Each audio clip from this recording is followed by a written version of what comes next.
how's it going today? I had a really fabulous birthday / Memorial Day weekend. I hope you all did as well.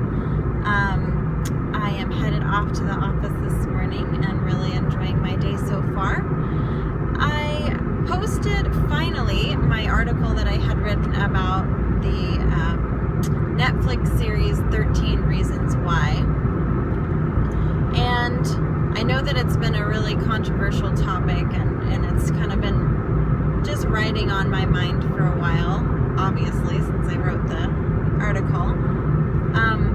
But one of the things that has really continued to come up for me and become more clear is just the idea of blame and how sad I feel like that blame is. Blame is simply a way to discharge pain. That's its function. However, it really robs us of the life and the joy that we're capable of when we stay in blame. And I want to break that down a little bit.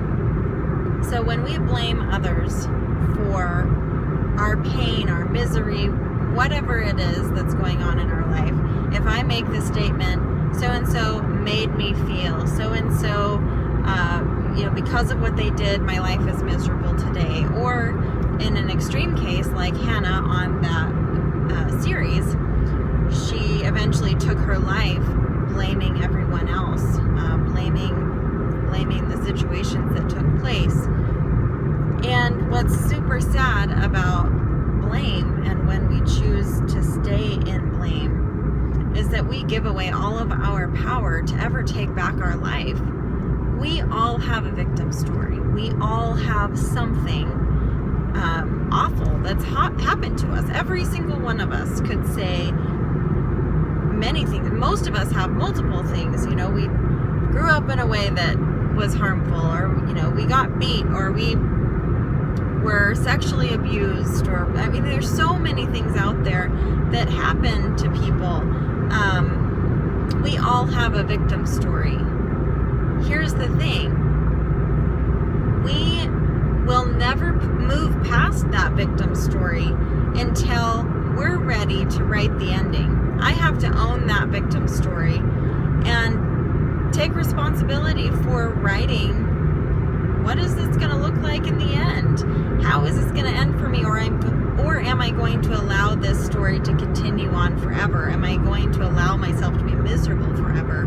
Or like in Hannah's case, taking her life because she essentially could not take ownership of responding to that situation. And I think that's the difference between blame and healing. Is in one situation we're giving away all of our power. We're at the mercy of someone else to solve our pain.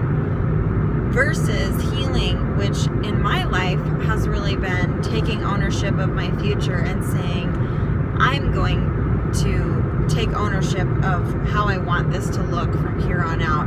I'm going to take ownership of how I respond to this situation, respond to the meanness or the cruelty or whatever happened to me. How am I going to respond? And that's my part. Nobody else could do that for me. And I know today I'm unwilling to say it's so-and-so's fault that I'm unhappy, because then I have no power. I'm completely helpless and at the mercy of somebody else, and that just doesn't work for me today. To me, that's not where my healing is at. And it's sad to me when I see other people in that space too, where they're sitting in that blame. They're forever helpless in that mindset. So I hope that resonates with somebody out there today. Let me know how you feel about blame, what that has done, in your journey of healing, how that has served you or not served you. What are your thoughts about being a victim, being in blame, how you've healed from your story? I'd love to hear your thoughts. I really think that series was great in opening up this conversation, and I think it's our duty to continue having it so that we can all help each other move through this healing process, whatever that looks like in your life. So I'd love to hear your thoughts. I hope you have a great day. I love you all. Bye-bye.